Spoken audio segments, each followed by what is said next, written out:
Hello students, आज हम अष्टमा पाठ लौह तुला पाठ के योग्यता विस्तार का हमको अध्ययन करना है।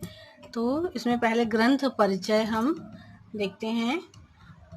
महाकवि विष्णु शर्मा 200 ईस्वी से 600 ईस्वी के मध्य इनका समय रहा है, विष्णु शर्मा जी का। तो ने राजा अमर शक्ति के पुत्रों को राजनीति में पारंगत करने के उद्देश्य से पंचतंत्रम नामक सुप्रसिद्ध कथा ग्रंथ की रचना की थी। यह ग्रंथ 5 भागों में विभाजित है। इन्हीं भागों को तंत्र कहा गया है। पंचतंत्र के 5 तंत्र हैं, इसमें की 5 कथाएं हैं जिनको तंत्र कहा जाता है। मित्र भेदः, मित्र संप्राप्ति, काकोलुकीयम, लब्ध प्रणाशः और अपरीक्षित कारकम, ये 5 इनके कथा संग्रह हैं। इस ग्रंथ में अत्यंत सरल शब्दों में लघु कथाएं दी गई हैं। इनके माध्यम से ही लेखक ने नीति के गूढ़ तत्वों का प्रतिपादन किया है। तो अपनी कथाओं के द्वारा ही इन्होंने राजा अमर शक्ति के पुत्रों को ज्ञान की शिक्षा दी थी, राज्य के करने की शिक्षा दी थी। इसका भाव विस्तार है। लौह तुला नामक कथा में दी गई शिक्षा के संदर्भ में इन सूक्तियों को भी पढ़ा जाना चाहिए, देखा जाना चाहिए, क्योंकि सूक्तियों में बहुत छोटे कम शब्दों में गूढ़ अर्थ दिए हुए होते हैं। जैसे कि न कश्चित कस्य चिन् मित्रम, न कश्चित कस्यचिद रिपुः, व्यवहारेण जायन्ते मित्राणि रिपवस्तथा, आत्मनः प्रतिकूलानि परेशान न समाचरेत। तो जो पहली सूक्ति है उसका अर्थ देख लेते हैं हम कि न कश्चित कस्य चिन्मित्र, न कश्चित कस्यचिद रिपुः, कि हमें अपने मित्र या फिर हमारा मित्र भी नहीं होता, कोई भी हमारा शत्रु भी नहीं होता।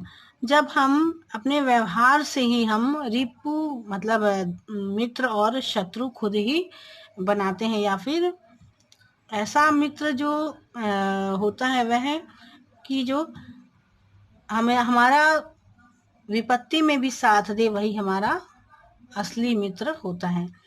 आत्मनः प्रतिकूलानि परेशान न समाचरेत, तो ऐसा व्यवहार जो हमको अपने लिए पसंद ना हो, ऐसा व्यवहार हमें दूसरों के साथ भी नहीं करना चाहिए, है ना। जो हमको खुद के लिए पसंद ना हो, ऐसा व्यवहार हम दूसरे के साथ करेंगे तो ये तो गलत बात हुई ना।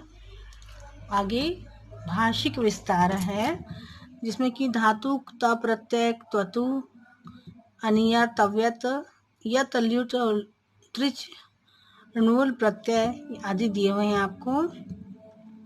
जैसे धातु दिया है नी, तो इसका अगर हम त प्रत्यय लगाते हैं तो नीतः, त्वतु प्रत्यय लगाते हैं तो नीतवान, और ये पुल्लिंग में नीतवान होगा और स्त्रीलिंग में नीतवती। इसी तरह से इसका अनियर प्रत्यय नहीं लगाया जाता, इसमें तव्यत लगाएंगे तो नेतव्यम, और यत लगाएंगे तो नेयम, ल्युट लगाएंगे तो नयनम, और त्रिच लगाएंगे तो नीता, मूल प्रत्यय लगाएंगे तो नायकः। नी का इतने सारे अगर हम अलग अलग प्रत्यय लगाएंगे तो अलग अलग शब्द बनते हैं और इनका अर्थ भी अलग अलग बन जाता है। जैसे कि प्रच्छ यानी कि पूछना होता है, इसका अर्थ प्रच्छ, पृष्ठः, फिर पृष्ठवान, पृष्ठवती, पृष्ठव्यम, पृष्ठा।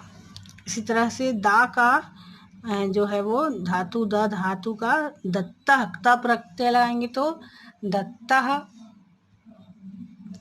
और त्वतु लगाएंगे तो दत्तवान, और स्त्रीलिंग लगाएंगे तो दत्तवती, फिर अनिय लगाएंगे दानीयम, तव्यत लगाएंगे तो दातव्यम, यत लगाएंगे तो देयम, ल्युट प्रत्यय लगाएंगे तो दानम, और त्रिच लगाएंगे तो दाता शब्द बनेगा इसका। इसी तरह से तहसील प्रत्यय जो हमने पिछली क्लास में भी पढ़ा था, तहसील प्रत्यय पंचमी विभक्ति के अर्थ में तहसील प्रत्यय का प्रयोग किया जाता है। जैसे कि ग्रामात का ग्रामतः, तो ग्राम प्लस तहसील प्रत्यय। इस तरह आदे का आदितः, आदि प्लस तहसील प्रत्यय। इसी तरह से छात्रः विद्यालयात् आगच्छति, तो इसको हम छात्रः विद्यालयतः आगच्छति भी पढ़ सकते हैं, तहसील प्रत्यय लगा।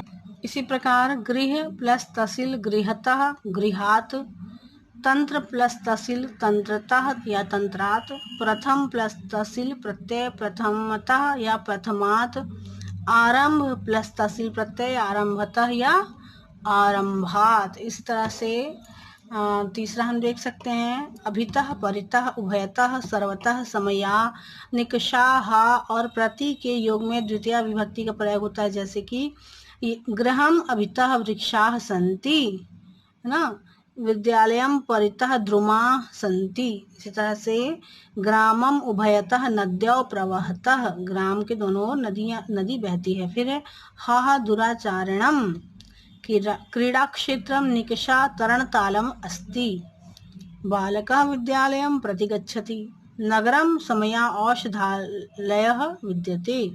फिर है ग्रामम सर्वतः गोचारण भूमिः अस्ति। इस तरह से हम बहुत सारे शब्दों को बना सकते हैं, वाक्य बना सकते हैं। तो आज के लिए इतना ही। अपनी अगली क्लास में हम नवमः पाठः सिक्ता सेतु के योग्यता विस्तार, भाव विस्तार, भाषिक विस्तार आदि हम पढ़ेंगे।